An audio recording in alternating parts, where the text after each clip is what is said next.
Next chapter is web hosting. ഇതുവരെ നമ്മൾ എങ്ങനെയാണ് വെബ് പേജസ് ഉണ്ടാക്കുന്നത് എന്ന് പഠിച്ചു. അത് ഉപയോഗിച്ചുകൊണ്ട് എങ്ങനെയാണ് ഒരു വെബ്സൈറ്റ് ക്രിയേറ്റ് ചെയ്യുന്നത് എന്ന് പഠിച്ചു. Next is web hosting. നമുക്ക് വെബ് പേജസ് ഉണ്ടാക്കിയാൽ മാത്രമേ എന്താ, it should be available on the internet അല്ലേ, so that we can access these web pages from anywhere on the world. വേൾഡിന്റെ ഏത് ഭാഗത്ത് ഇരുന്നുകൊണ്ടും നമുക്ക് ഈ വെബ്സൈറ്റ് എപ്പോൾ വേണമെങ്കിലും അക്സസ് ചെയ്യാൻ പറ്റണം. അതിന് എന്ത് ചെയ്യണം? You have to upload these web pages to a web server. അപ്പോൾ വെബ് ഹോസ്റ്റിംഗ് എന്ന് പറഞ്ഞാൽ എന്താണ്? വെബ് ഹോസ്റ്റിംഗ് എന്ന് പറഞ്ഞാൽ എന്താണ്? Actually service of providing storage space in a web server for web pages and making them available on the internet. എന്താ പറഞ്ഞത്? Web hosting എന്താണ്? It's a service for providing storage space അല്ലെ. Storage space web സെർവറിൽ web page store ചെയ്യാൻ വേണ്ടിയുള്ള space കൊടുക്കുക. ആ സർവീസിനെ നമ്മൾ എന്ത് പറയുന്നത്? വെബ് ഹോസ്റ്റിംഗ് എന്ന് പറയുന്നത്. ഓക്കെ, അങ്ങനെ വെബ് ഹോസ്റ്റിംഗ് എന്ന് പറയുമ്പോൾ നമുക്ക് എന്ത് കിട്ടും? നമ്മളുടെ വെബ്സൈറ്റ് ഇന്റർനെറ്റിൽ അവൈലബിൾ ആണ്. So the companies who provide web hosting is known as web host. The companies that provide web hosting services are called web host. They own and manage the web servers and provide uninterrupted internet connectivity, software packages for services such as databases and support for programming.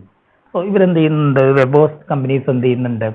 അവരെന്നെ അത് manage ചെയ്യും അല്ലെ. Web servers manage ചെയ്തോളും. അതുപോലെ തന്നെ uninterrupted ആയിട്ടുള്ള internet കണക്ടിവിറ്റിയും അതുപോലെ power സപ്ലൈയും അതുപോലെ തന്നെ എന്ത് ചെയ്യുന്നു? സോഫ്റ്റ്വെയർ സപ്പോർട്ട്, നമുക്ക് വേണ്ട സോഫ്റ്റ്വെയർ സപ്പോർട്ട് ലൈക്ക് എന്താണ് ഡാറ്റാബേസ് സപ്പോർട്ട്, അതുപോലെ തന്നെ support for different programming languages like JavaScript, PHP, ഇതെല്ലാം എന്ത് ചെയ്യുന്നു?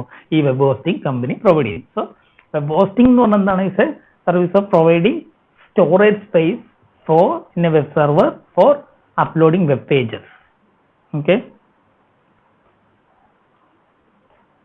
then types of web hosting അല്ലേ. നമുക്ക് പ്രധാനമായും 3 വെബ് ഹോസ്റ്റിംഗ് ഉണ്ട്. That is shared hosting, dedicated hosting and VPS, virtual private server hosting, VPS hosting. അതിൽ ഏത് ഹോസ്റ്റിംഗ് ചൂസ് ചെയ്യണം എന്നുള്ളത് നമ്മൾ എന്താണ് ഒരുപാട് പാരാമീറ്റേഴ്സിനെ ഡിപ്പെൻഡ് ചെയ്യുന്നു. ലൈക്ക് എന്താണ് the amount of space needed to store the web pages അല്ലെ.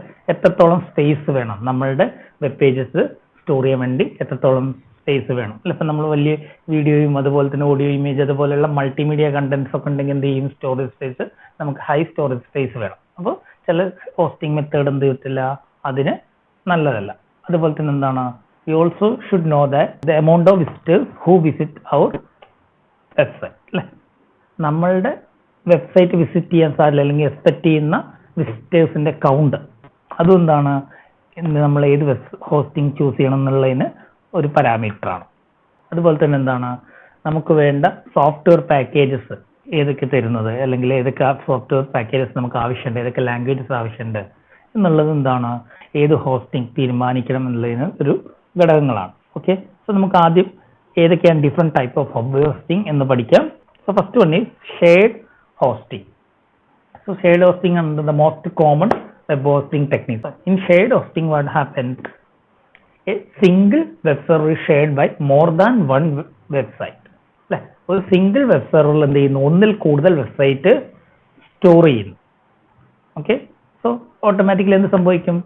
These website share the web servers resources like RAM, CPU, internet connectivity etcetera അല്ലെ. ഈ പറഞ്ഞ റിസോഴ്സസ് വെബ് സെർവറിന്റെ എല്ലാ റിസോഴ്സും എന്ത് ചെയ്യുന്നു? ഇത് ഈ ഡിഫറെന്റ് വെബ്സൈറ്റ്സ് ഷെയർ ചെയ്യുന്നു. അപ്പോൾ ഇതെന്താണ് വളരെ സ്മോൾ ഓർഗനൈസേഷന്റെ വെബ്സൈറ്റിന്, അതുപോലെ തന്നെ എന്താണ് small organization with less traffic അല്ലെ, നമ്പർ ഓഫ് വിസിറ്റേഴ്സ് കുറവായിട്ടുള്ള, അല്ലെങ്കിൽ ഒരു പർട്ടിക്കുലർ പീക്ക് ഒരു ടൈമിൽ നമ്പർ ഓഫ് വിസിറ്റേഴ്സ് കുറവായിട്ടുള്ള സ്മോൾ ഓർഗനൈസേഷൻ വെബ്സൈറ്റിന് എന്താണ് ഇത് സ്യൂട്ടബിൾ ആണ്. അതുപോലെ തന്നെ വേറൊരു അഡ്വാൻറ്റേജ് എന്ന് പറയുന്നത് എന്താണ്? It is cheap and easy to use. വളരെ ചീപ്പാണ്. ഒന്നിലധികം വെബ്സൈറ്റ് ഒരു വെബ് സെർവർ മെയിൻറ്റെയിൻ ചെയ്യുന്നത് അല്ലെങ്കിൽ ചൂസ് ചെയ്യുന്നത് കൊണ്ട് തന്നെ എന്താണ് ചീപ്പായിരിക്കും, അതുപോലെ ഈസി ടു യൂസ് ആണ്. പക്ഷെ മെയിൻ ഡ്രോബാക്ക് എന്താണ്? As bandwidth is shared by different website, high traffic in one website may slow down the other website. അല്ലെ, ഒരു വെബ്സൈറ്റിൽ ഹൈ ട്രാഫിക് വരികയാണെങ്കിൽ എന്ത് സംഭവിക്കും? ആ internet connectivity, internet broadband connectivity എന്ത് സംഭവിക്കുന്നു? ആ വെബ് സെർവറിന്റെ ടോട്ടൽ അല്ലെങ്കിൽ ഓൾമോസ്റ്റ് അല്ല എന്ത് ചെയ്യും? അതിന്റെ പോർഷൻ അങ്ങോട്ട് പോകും, ആ പർട്ടിക്കുലർ വെബ്സൈറ്റിലോട്ട് പോകും. സോ അതിലുള്ള ആ വെബ് സെർവറിലുള്ള ബാക്കിയുള്ള വെബ്സൈറ്റിലോട്ട് വരുന്ന റിക്വസ്റ്റുകൾ അപ്പം എന്ത് ചെയ്യാൻ പറ്റില്ല? പ്രോസസ് ചെയ്യാൻ കഴിയില്ല, അത് സ്ലോ ഡൗൺ ചെയ്യും അല്ലെ. അപ്പൊ അതുകൊണ്ട് തന്നെ ബാൻഡ് എടുത്ത് ഷെയർ ചെയ്യുന്നത് കൊണ്ടുള്ള പ്രശ്നങ്ങളാണ്, അതുപോലെ റിസോഴ്സ് ഷെയർ ചെയ്യുന്നതുകൊണ്ടുള്ള പ്രശ്നങ്ങളാണ്. Okay, but it's the advantage is cheap and easy to use എന്നുള്ളതാണ് അതിന്റെ advantage. Okay, then next one is dedicated hosting. Shared ഹോസ്റ്റിംഗിന്റെ പ്രോബ്ലംസ് കുറയ്ക്കാൻ വേണ്ടിയിട്ടാണ് നമ്മൾ എന്ത് ചെയ്തത്? ഡെഡിക്കേറ്റഡ് ഹോസ്റ്റിംഗ് അല്ലെ. ഡെഡിക്കേറ്റഡ് ഹോസ്റ്റിംഗിൽ എന്താ പറയുന്നത്? In dedicated hosting there is a dedicated web server for a single website. ഒരു സിംഗിൾ വെബ്സൈറ്റിന് എന്ത് ചെയ്യുന്നു? ഒരു ഡെഡിക്കേറ്റഡ് വെബ് സെർവർ അല്ലെ. ഡെഡിക്കേറ്റഡ് വെബ് സെർവർ എന്ന് പറഞ്ഞാൽ ഒരു വെബ്സൈറ്റിന് ഒരു വെബ് സെർവർ കൊടുക്കുന്നു. അപ്പോൾ അതുകൊണ്ട് തന്നെ എന്താണ്? the entire web server and its resource can be accessed by that particular website അല്ലെ. ആ പർട്ടിക്കുലർ വെബ്സൈറ്റിന് എന്ത് ചെയ്യാൻ പറ്റും? ആ എൻ്റെ സെർവറും വെബ് സെർവറും അതിന്റെ റിസോഴ്സസും യൂസ് ചെയ്യാം. ഓക്കെ, നമ്മൾ നേരത്തെ പറഞ്ഞ റിസോഴ്സ് എല്ലാം ആ വെബ്സൈറ്റിന് തന്നെ യൂസ് ചെയ്യാം. അതുകൊണ്ട് തന്നെ എന്താണ്? ഹൈ പെർഫോമൻസ് കിട്ടും അല്ലെ, ഹൈ റിലയബിലിറ്റി ഉണ്ടാവും, അതുപോലെ ഹൈ പെർഫോമൻസ് ഉണ്ടാവും. ഇപ്പോൾ ഫോർ എക്സാമ്പിൾ ഗവൺമെന്റ് ഓർഗനൈസേഷൻസിന്റെ വെബ്സൈറ്റുകൾ ഇപ്പൊ നിങ്ങൾ ഇപ്പൊ നോക്കുകയാണെങ്കിൽ കീം, അതുപോലെ നീറ്റ്, അതുപോലെ കിട്ടുന്ന വെബ്സൈറ്റുകൾ, അതുപോലെ IRCTC, ഇതൊക്കെ എന്താണ്? ഡെഡിക്കേറ്റഡ് ഹോസ്റ്റിംഗ് ആണ് അവിടെ പ്രൊവൈഡ് ചെയ്യുക. കാരണം there will be a number of visitors, അല്ലെങ്കിൽ there will be a large number of visitors at a particular point of time അല്ലെ. ഒരു പർട്ടിക്കുലർ പോയിന്റ് ഓഫ് ടൈമിൽ എന്തുണ്ടാവും? ഈ ഹ്യൂജ് നമ്പർ ഓഫ് യൂസേഴ്സ് അല്ലെങ്കിൽ ഹ്യൂജ് നമ്പർ ഓഫ് വിസിറ്റേഴ്സ് ഉണ്ടാവും. So അത്രയും വിസിറ്റേഴ്സിനെ നമുക്ക് ഒക്യുപ്പൈ ചെയ്യണം എന്നുണ്ടെങ്കിൽ there should be a dedicated hosting. Okay, അപ്പോൾ അതുകൊണ്ട് തന്നെ suitable for big organization with large number of visitors. അതുപോലെ തന്നെ എന്താണ്? The client can choose the hardware or software to be use and full control over the server അല്ലെ. അതുകൊണ്ട് തന്നെ എന്താണ്? ഈ ഒരു പർട്ടിക്കുലർ വെബ്സൈറ്റിനാണ് അല്ലെങ്കിൽ ഒരു പർട്ടിക്കുലർ വെബ്സൈറ്റിന് വേണ്ടിയിട്ടാണ് ഈ വെബ് സെർവർ ഡെഡിക്കേറ്റ് ഉള്ളത്. സോ അതുകൊണ്ട് തന്നെ അതിന്റെ ക്ലയന്റ് ഓർഗനൈസേഷൻ തീരുമാനിക്കുന്നത് ഏത് ഹാർഡ്വെയർസ് വേണം, അല്ലെങ്കിൽ ഏതൊക്കെ സോഫ്റ്റ്വെയർസ് അതിൽ ഉപയോഗിക്കണം, ഏത് OS ഒക്കെ അങ്ങനത്തെ കാര്യങ്ങളൊക്കെ തീരുമാനിക്കും. ഷെയർഡ് ഹോസ്റ്റിംഗിൽ അത് പറ്റില്ല. Okay, then high performance and highly expensive. High performance എന്നുള്ള അതിന്റെ അഡ്വാൻറ്റേജ് ആണെങ്കിൽ എന്താണ്? ഹൈലി എക്സ്പെൻസീവ് എന്നുള്ളതാണ് അതിന്റെ ഡിസഡ്വാൻറ്റേജ് എന്ന് പറയുന്നത്. Okay, dedicated servers are usually hosted in data centres. So എന്ത് ചെയ്യുന്നു? ഒരു വെബ് ഹോസ്റ്റിംഗ് കമ്പനീസ് ഒരു web server dedicated to that particular website അല്ലെ, അത് അതിന്റെ ഡാറ്റാ സെന്റേഴ്സിൽ പ്രൊവൈഡ് ചെയ്യുന്നു. സോ നമ്മൾ ഡാറ്റാ സെന്ററിൽ നേരത്തെ പറഞ്ഞിട്ടുണ്ട് എന്താണ്? അൺഇൻറ്ററപ്റ്റഡ് ആയിട്ടുള്ള പവർ സപ്ലൈ ഉള്ള, അതുപോലെ സെക്യൂരിറ്റി മെക്കാനിസംസും കൂളിംഗ് സിസ്റ്റവും, അതുപോലെ തന്നെ എന്താണ്? ഹൈ ബാൻഡ് വിഡ്ത്തുള്ള ഇന്റർനെറ്റ് കണക്ഷൻ പ്രൊവൈഡ് ചെയ്യുന്ന, അതുപോലെ തന്നെ സെർവർ സ്റ്റോർ ചെയ്യാനുള്ള, സെർവർ മെഷീൻ സ്റ്റോർ ചെയ്യാനുള്ള ഫാസ്റ്റുള്ള സ്ഥലങ്ങളെയാണ് എന്ത് പറയുന്നത്? ഫിസിക്കൽ സ്റ്റോറേജ് ലൊക്കേഷൻസിനെയാണ് നമ്മൾ എന്ത് പറയുന്നത്? ഡാറ്റാ സെന്റർ എന്ന് പറയുന്നത് എന്ന് പഠിച്ചിട്ടുണ്ട്. അപ്പോൾ ഡാറ്റാ സെന്റേഴ്സിലാണ് നോർമലി അത് പ്ലേസ് ചെയ്യുന്നത്. അത് മെയിൻറ്റെയിൻ ചെയ്യുന്നത് വെബ് ഹോസ്റ്റിംഗ് കമ്പനീസ് ആണ്. പക്ഷെ എന്ത് ചെയ്യാം? അതിന്റെ കൺട്രോൾ ആരുടെ കയ്യിലായിരിക്കും?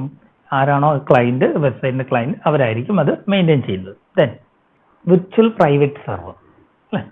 വിർച്വൽ പ്രൈവറ്റ് സെർവർ ഹോസ്റ്റിംഗ് ഒന്നാണ്. In virtual private server hosting, A physical web server is virtually partitioned into several web servers using virtualization technology, and each VPS hold a single website, and each VPS works like a dedicated server, and each of has its own OS, software, resources, etc. എന്താ പറഞ്ഞത്? VPSൽ എന്ത് ചെയ്യുന്നു? ഒരു physical ഒറ്റ server ഉണ്ടാവും, അതിനെന്ത് ചെയ്യുന്നു? Virtually എന്ത് ചെയ്യുന്നു? അല്ലെങ്കിൽ ലോജിക്കലി അതിനെ ഡിഫറെന്റ് വെബ് സെർവർ ആയിട്ട് പാർട്ടീഷൻ ചെയ്യുന്നു. ഓരോ വെബ് സെർവറിനും എന്ത് ചെയ്യുന്നു? ഓരോ വെബ് സെർവറും ഓരോ വെബ്സൈറ്റ് ഹോൾഡ് ചെയ്യുന്നു. So it's works like a dedicated server അല്ലെ. Each VPS works like a dedicated server. Dedicated server പോലെ തന്നെ വർക്ക് ചെയ്യും. അതുപോലെ തന്നെ എന്താണ്? ഓരോ വെബ് സെർവറിലും ഓരോ VPSലും എന്തുണ്ടാവും? ഓരോ OS ഉണ്ടാവും. ഇൻഡിവിജ്വൽ ചിലപ്പോൾ എല്ലാം ഒരേ OS ആയിരിക്കാം, അല്ലെങ്കിൽ എന്താണ്? It's different OS. അതുപോലെ തന്നെ സോഫ്റ്റ്വെയർസ്, അതുപോലെ തന്നെ അതിന്റെ റിസോഴ്സസ്, റാം, ഇതെല്ലാം എന്ത് ചെയ്യുന്നു? അവിടെ ഷെയർ ചെയ്യുന്നു മീൻസ് പറഞ്ഞു കഴിഞ്ഞാൽ വിർച്വലി പാർട്ടീഷൻ ചെയ്യുമ്പോൾ എന്ത് ചെയ്യുന്നുണ്ട്? ഈക്വൽ ആയിട്ട് ഡിവൈഡ് ചെയ്ത് കൊടുക്കുന്നു. സോ ഒരു VPSന്റെ റിസോഴ്സസ് എന്ത് ചെയ്യില്ല മറ്റൊരു VPSനെ അക്സസ് ചെയ്യാൻ കഴിയില്ല. സോ അവിടെ ഇപ്പം എന്താണ് ഒരു വെബ്സൈറ്റിൽ അല്ലെങ്കിൽ ഒരു VPSൽ ഒരു വെബ്സൈറ്റിൽ ട്രാഫിക് കൂടിയാലും എന്ത് ചെയ്യില്ല, മറ്റേ വെബ്സൈറ്റിന് അത് ബാധിക്കില്ല. കാരണം റിസോഴ്സസും അതുപോലെ ഇന്റർനെറ്റ് കണക്ടിവിറ്റി എല്ലാം എന്ത് ചെയ്യുന്നുണ്ട്, ഈക്വലി ഷെയർ ചെയ്യുന്നുണ്ട്. Okay, so VPS provide dedicated bandwidth each website on the server. So VPS provide all the services of dedicated hosting at a lesser cost അല്ലെ. ഇതുവഴി നമുക്ക് എന്ത് ചെയ്യാം, ഡെഡിക്കേറ്റഡ് ഹോസ്റ്റിംഗിന്റെ സർവീസസ് എല്ലാം പ്രൊവൈഡിങ് ചെയ്യാൻ പറ്റും, പക്ഷെ എന്താണ് കോസ്റ്റ് കുറയ്ക്കാനും പറ്റും.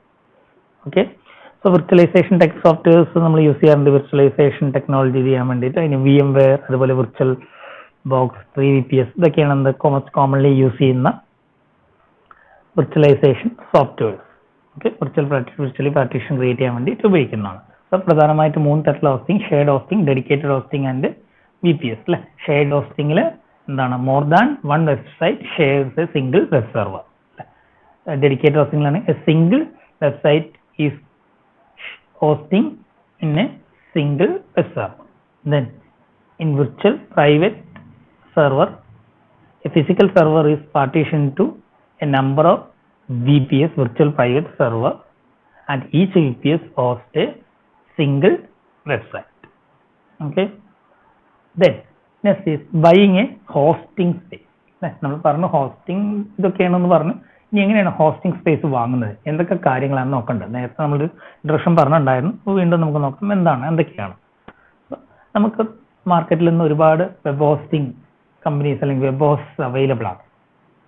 അപ്പം നമ്മൾ നമ്മളുടെ റിക്വയർമെന്റ്സിനും അത് അനുസരിച്ചിട്ടാണ് എന്ത് ചെയ്യുന്നത്, വെബ് ഹോസ്റ്റിംഗ് സ്പേസ് നമ്മൾ വാങ്ങുന്നത്. അതിൽ എന്തൊക്കെ റിക്വയർമെന്റ് ആണ് നോക്കേണ്ടത്, like amount of space required അല്ലെ. നമ്മളെ വെബ്സൈറ്റ് സ്റ്റോർ ചെയ്യാൻ വേണ്ടി എത്രത്തോളം സ്പേസ് ആവശ്യമുണ്ട്, നമ്മളൊരു വെബ്സൈറ്റ് ഉണ്ടാക്കുമ്പോൾ സ്റ്റോർ ചെയ്യാൻ എത്ര സ്പേസ് ആവശ്യമുണ്ടെന്നല്ല, എന്താണ് അതിൽ ഭാവിയിൽ വരാവുന്ന ഡെവലപ്മെന്റും ഒക്കെ കണക്കാക്കിയിട്ട് വേണം ഏകദേശം നമ്മൾ സ്പേസ് കാൽക്കുലേറ്റ് ചെയ്യാൻ. ദെൻ സപ്പോർട്ടിംഗ് ടെക്നോളജീസ് നീഡ് അല്ലെ. അതിനെ സപ്പോർട്ട് ചെയ്യാൻ വേണ്ടിയുള്ള ടെക്നോളജീസ് ലൈക്ക് ചിലയിൽ നമുക്ക് എന്ത് ആവശ്യം ഉണ്ടാവും, ഡാറ്റാബേസ് ആവശ്യം ഉണ്ടാവും, അതുപോലെ ചിലപ്പോൾ ഇമെയിൽ ഫെസിലിറ്റീസ് ആവശ്യം ഉണ്ടാവും, അല്ലെങ്കിൽ വേറെ ചില സോഫ്റ്റ്വെയർസിന്റെ ആവശ്യങ്ങളുണ്ടാവും. അപ്പോൾ എന്തൊക്കെ സോഫ്റ്റ്വെയർസ് ആണ് ആവശ്യം, സപ്പോർട്ട് ടെക്നോളജീസ് ഏതൊക്കെ ആവശ്യം ഉണ്ടാവും എന്നുള്ളത്. Then the program used in web page may require Windows hosting or Linux hosting അല്ലെ.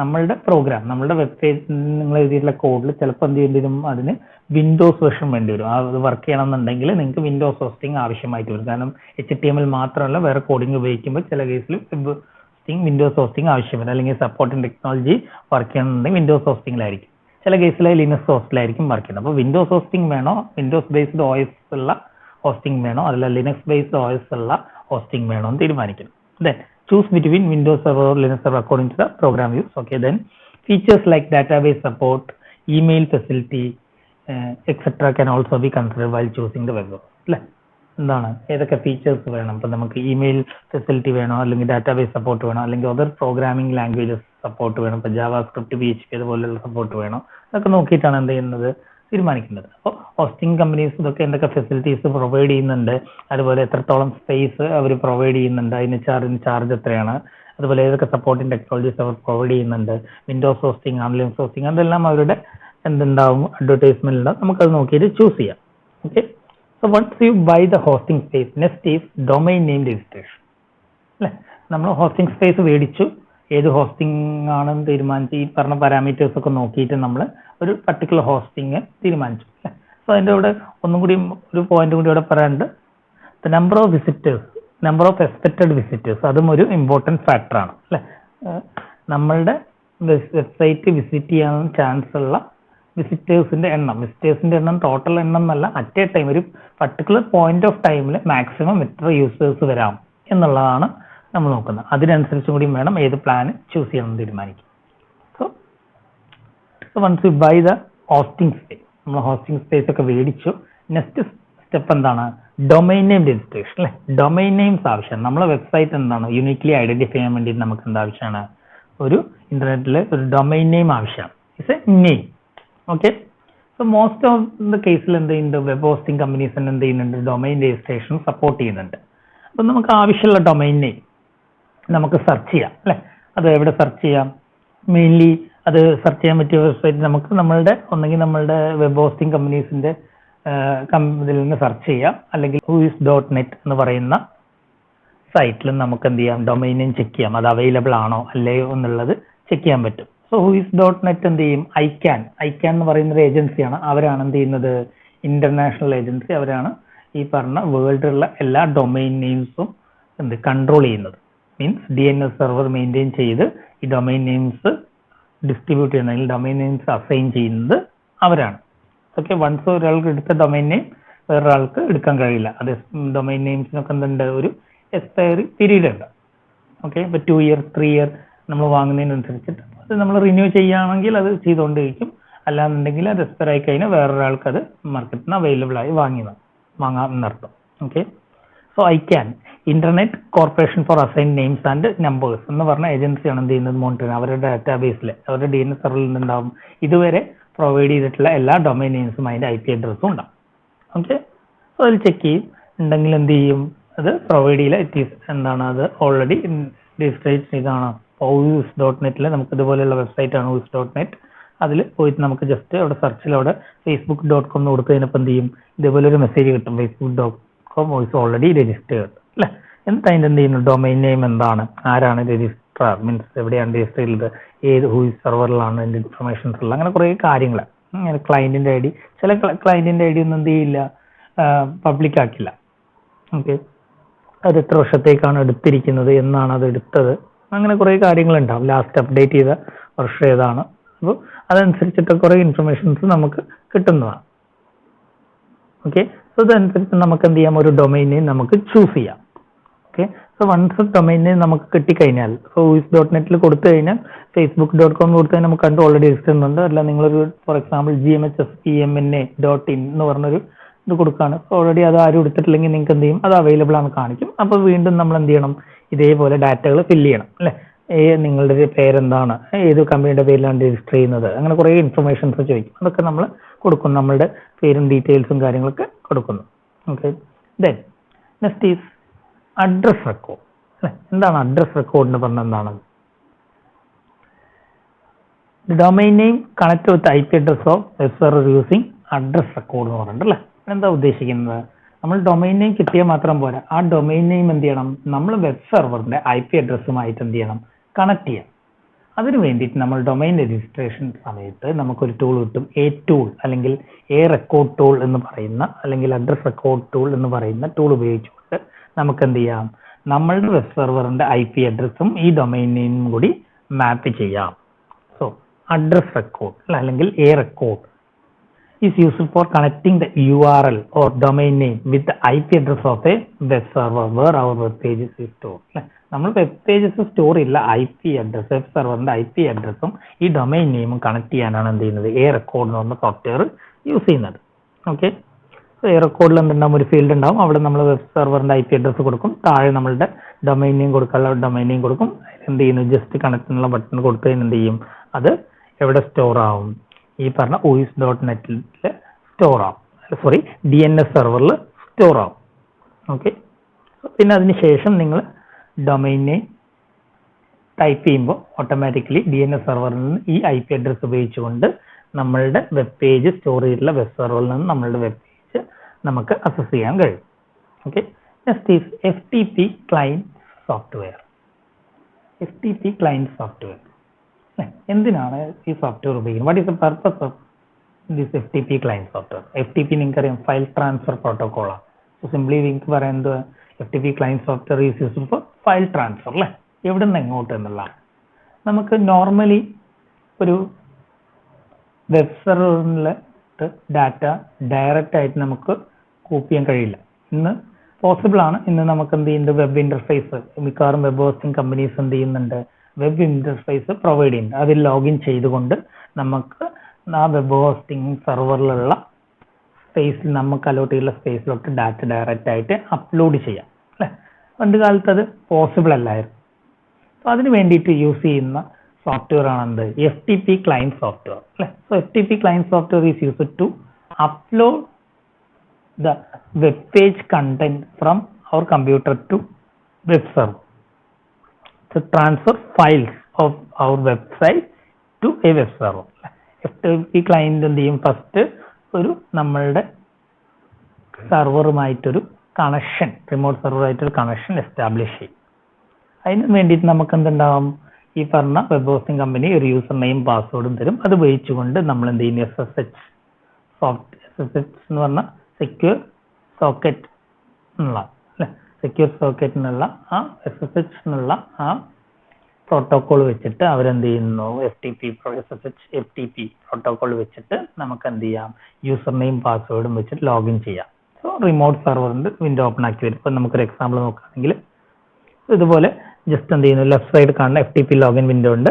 അവിടെ നമ്മൾ ഇൻഫർമേഷൻസ് കൊടുക്കുന്നു, യൂസർ നെയിമും പാസ്വേഡും അങ്ങനത്തെ ഇൻഫർമേഷൻസ് കൊടുക്കുന്നു. ജസ്റ്റ് എന്ത് ചെയ്യുന്നു, മുകളിൽ ഏത് പ്രോട്ടോകോൾ ഉപയോഗിച്ചിട്ടാണ് ചെയ്യേണ്ടത് എന്നുള്ളതും അതിന് തൊട്ട് മുകളിൽ ഹോസ്റ്റ് ഐഡിയും കൊടുക്കുന്നു. മീൻസ് ഏത് വെബ്സൈറ്റിലോട്ടാണ് നമുക്ക് കണക്ട് ചെയ്യേണ്ടത്, അല്ലെങ്കിൽ ഏത് വെബ് സെർവറിലോട്ടാണ് അതിന്റെ IP അഡ്രസ് കൊടുക്കാം, അല്ലെങ്കിൽ ഹോസ്റ്റ് നെയിം നമുക്ക് കൊടുക്കാം, രണ്ടും കൊടുക്കാം. ഓക്കെ, നോർമലി നമ്മൾ IP അഡ്രസ് ആണ് പ്രിഫർ ചെയ്യുക. കണക്ട് ബട്ടൺ കൊടുത്തു കഴിഞ്ഞാൽ നമുക്ക് റൈറ്റ് സൈഡിലുള്ള വിൻഡോ കിട്ടും. അതിൽ റൈറ്റ് സൈഡിൽ നിങ്ങൾക്ക് നോക്കിക്കഴിഞ്ഞാൽ രണ്ട് സൈറ്റ് കാണാം. ഓക്കെ, നമ്മുടെ ലെഫ്റ്റ് സൈഡിൽ കാണുന്നത് നമ്മളുടെ ഫയൽ അല്ലെങ്കിൽ നമ്മളുടെ കമ്പ്യൂട്ടറിലുള്ള ഫയൽസ് അല്ലെങ്കിൽ കമ്പ്യൂട്ടറിലുള്ള വിൻഡോയും, റൈറ്റ് സൈഡിൽ കാണുന്നത് റിമോട്ട് സെർവർ അല്ലെങ്കിൽ വെബ് സെർവറിന്റെ നമ്മൾക്ക് അലോക്കേറ്റിട്ടുള്ള സ്പേസുമാണ്. നമുക്ക് എന്ത് ചെയ്യാം, ഇവിടെ നിന്ന് ഡാറ്റ, ലെഫ്റ്റ് സൈഡിൽ നിന്ന് ഡാറ്റ സെലക്ട് ചെയ്ത് റൈറ്റ് ബട്ടൺ ക്ലിക്ക് ചെയ്ത് കഴിഞ്ഞാൽ അപ്ലോഡ് എന്നുള്ള ഓപ്ഷൻ ഉണ്ടാവും. സോ അത് ക്ലിക്ക് ചെയ്ത് കഴിഞ്ഞാൽ എന്ത് ചെയ്യും, ഓട്ടോമാറ്റിക്കലി ആ ഫയൽസ് സെർവറിലോട്ട് അപ്ലോഡ് ആവും. So FTP client software is used to upload or transfer files of web pages to a web server. Okay, next is free hosting.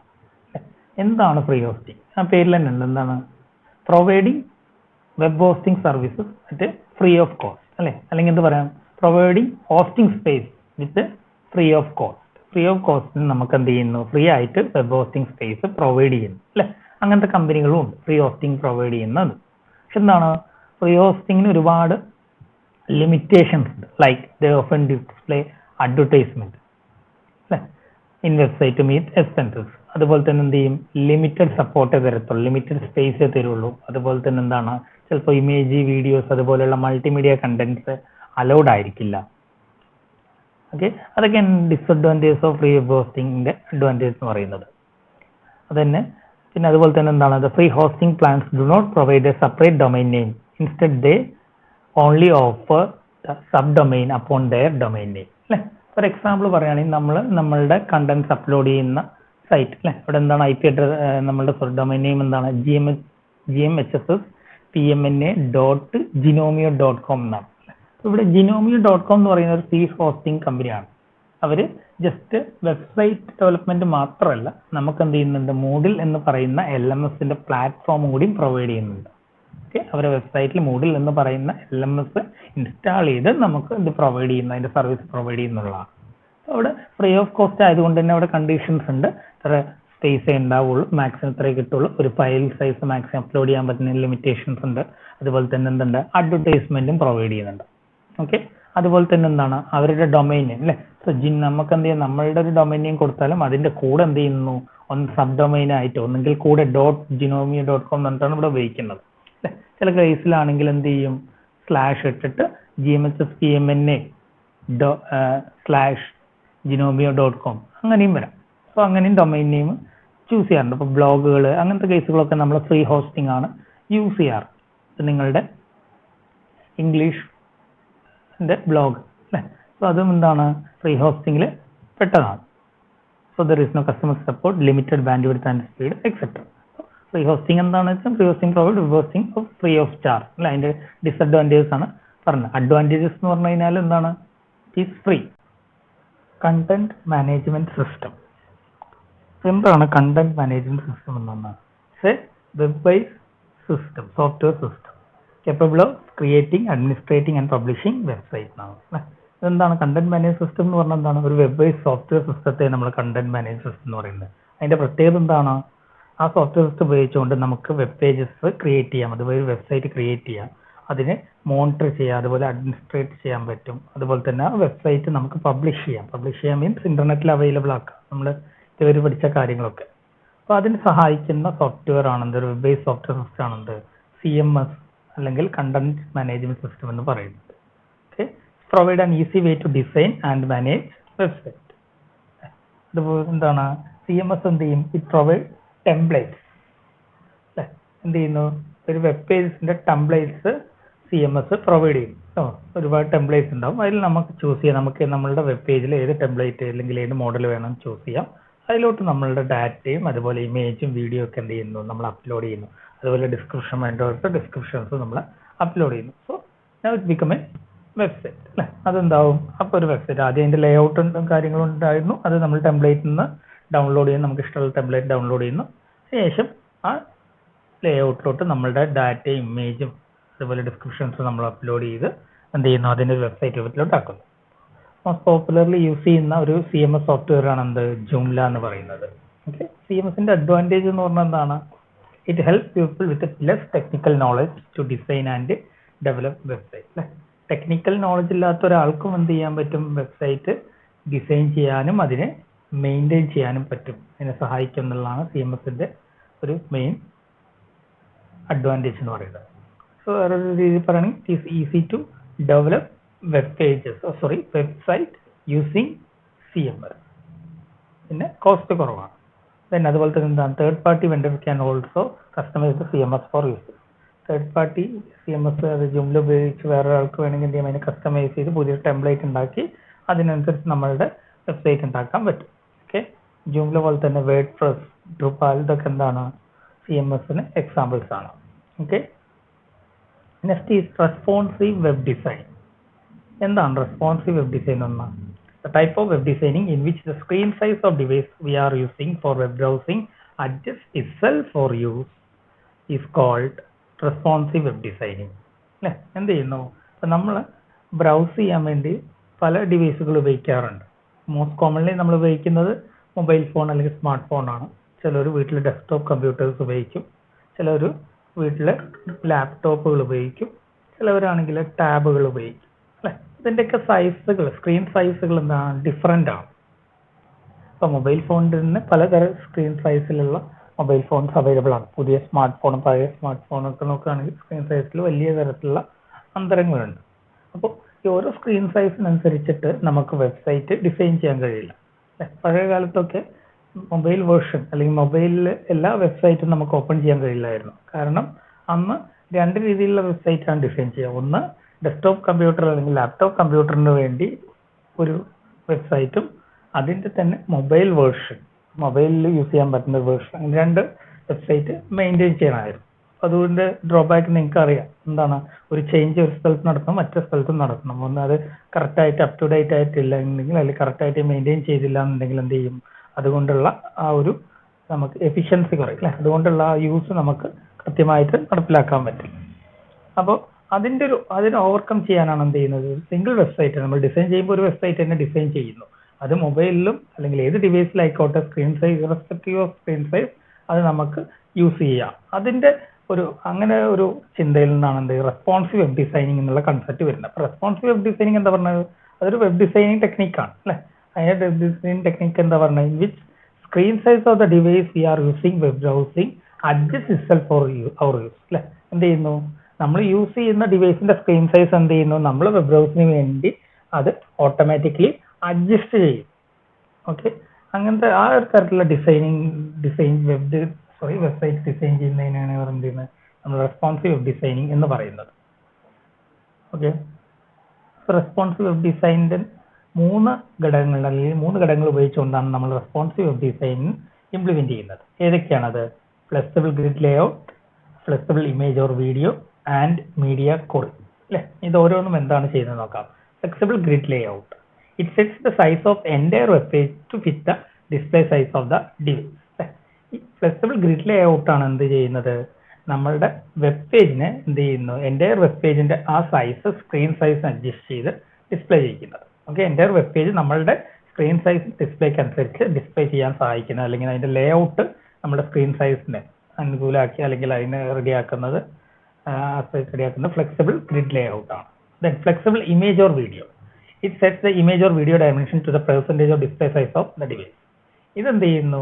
നമ്മളുടെ വെബ്സൈറ്റിൽ ഇമേജോ അല്ലെങ്കിൽ വീഡിയോ ഉണ്ടെങ്കിൽ അത് ആ ഡിസ്പ്ലേ സൈസിന്റെ ഇത്ര പെർസെൻറ്റേജ്, ഒറിജിനൽ ഇപ്പം നമ്മളൊരു വെബ്സൈറ്റ് ഇപ്പോൾ ഒരു വിൻഡോസ് സ്ക്രീനിൽ കാണുന്ന അല്ലെങ്കിൽ ലാപ്ടോപ്പ് സ്ക്രീൻ കാണുന്ന സ്ക്രീനിന്റെ എത്ര ഡയമെൻഷനിലാണോ ആ ഇമേജ് സ്ക്രീൻ കാണുന്നത്, അതുപോലെ തന്നെ എന്ത് ചെയ്യുന്നു അത്രയും പെർസെൻറ്റേജിൽ തന്നെ നമ്മളുടെ മൊബൈലിന്റെ അത്രയും സ്ക്രീനിന്റെ പെർസെൻറ്റേജിൽ അതിനെ കൺവേർട്ട് ചെയ്യുന്നു. സോ ഓട്ടോമാറ്റിക്കലി നമ്മൾ എന്താ അവിടെ നടക്കുന്ന സ്കെയിലിംഗ് ചെയ്യുന്നു അല്ലേ.